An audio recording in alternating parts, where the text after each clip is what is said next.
Hello, my name is Brian Trzaskos. I'm the Director of Education at the Somatic Coaching Academy. And this video is to share some very simple tapping and breathing techniques that can help with self-regulation. What is self-regulation? Well, first we have to talk about what dysregulation is. Now, a person's nervous system functions well in what we call an optimal zone. So an optimal zone, as far as our nervous system is concerned, is when we feel present and engaged and can attend and our memory is working well. And we're really in a social context experience with one another that really we're allowed to or able to both share and receive.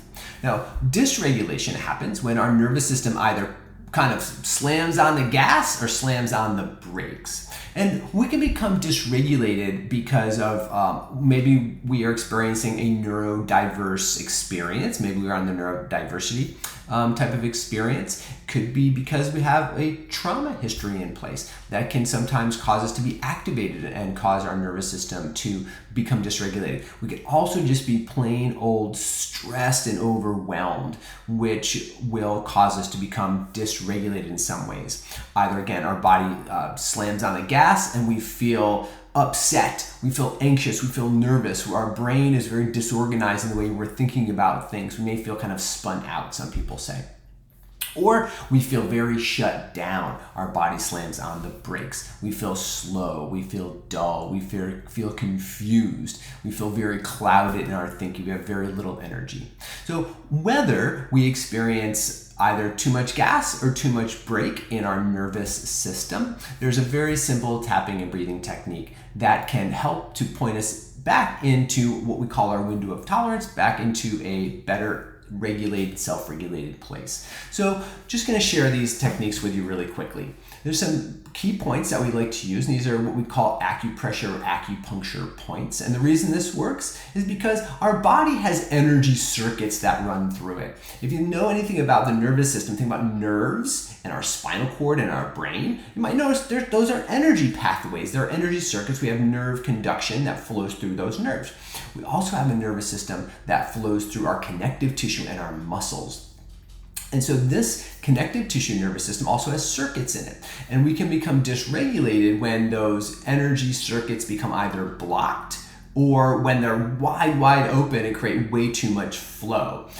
And so again, these techniques using these acupressure points help to re-regulate us. Okay, so to start off with, what we can do is just take a nice deep breath in through the nose, out through the mouth.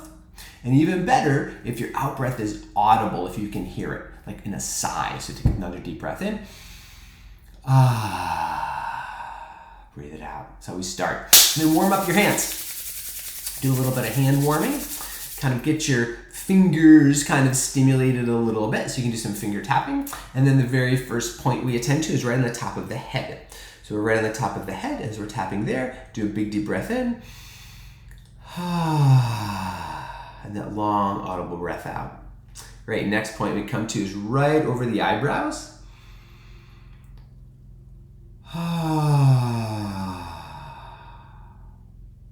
Usually the first time through, one deep breath in each spot works really well. Although, temples. You can of course do as many breaths as you want at each one of these spots, depending on how it feels for you. Bring yourself back into a window of regulation or window of tolerance. So that means if there's too much gas, you're coming down into the window. And if you have too much brake, you're coming up into the window. Okay, under the eyes.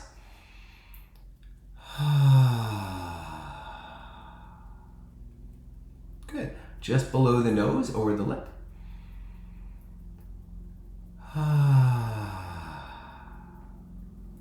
Chin.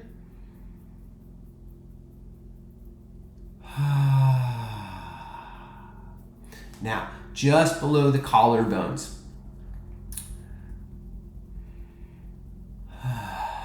These are what we call the kidney 27 points. Great, right over the center of the sternum.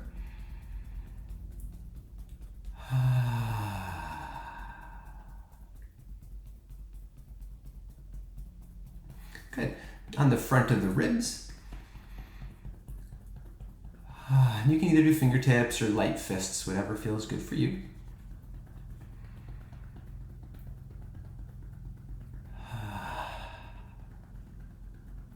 Good, and then some wrist tapping points. Tap your wrists together.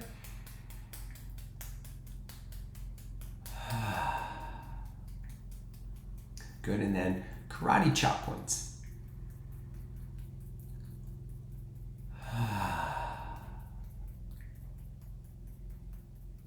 After one time through those points, simply just rub hands together again and just notice how you feel. Notice if you are feeling too up, did you come down into that window of better regulation? And if you felt a little too low, did you come up into the window of regulation? You can certainly do as many rounds as you like, however feels best for you. And you can actually help someone else do tapping as well. So if you're doing tapping with someone who can use support, then you just tap on those same points. You can tap those points on them and your points on you at the same time so that you help regulate together if you like, or you can just do the tapping with them either. But definitely breathe with the person that you're doing that, what we call surrogate tapping with, if you're doing it with a child or even with an adult that needs the extra support. So this is just a very simple kind of phase one easy tapping approach. If you're interested in having and learning more advanced tapping skills, please reach out to us at info@somaticcoachingacademy.com. We'd love to help you do that. All right, hope you have an amazing day. Bye-bye.